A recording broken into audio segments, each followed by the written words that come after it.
say that Rex's only crime was to fight for the rights of Kenyans. His only crime was to come out and ensure that he fights the draconian finance bill.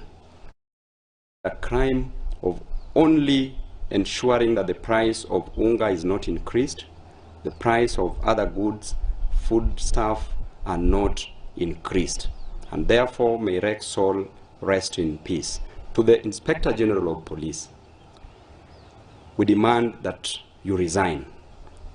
Koome, we know that you are vicariously liable to the murder with malice aforethought of one Rex, and therefore you must resign, and the DPP must institute a criminal charge of murder against your person.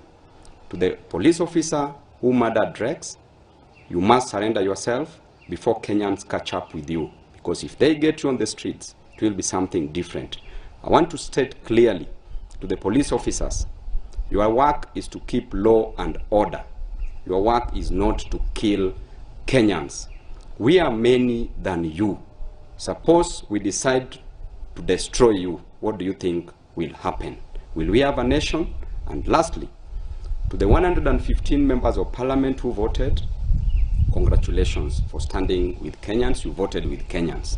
To the 204 members, you voted with the oppressors. We know you are political dealers. You are not political leaders. We know you are leaders who have a mission, but not a vision. A mission to destroy the future of this nation.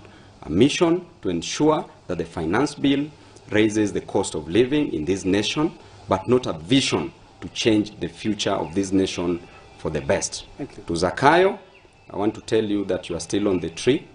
Gen Zs are cutting down the tree. Hiyo mti ndio itakatwa, jumekataa kushuka. Tupatane next week. Let there be demonstrations everywhere in the country, in every ward, in every constituency, in every sub-county, in every county, and across the nation. Let us proceed with the struggle.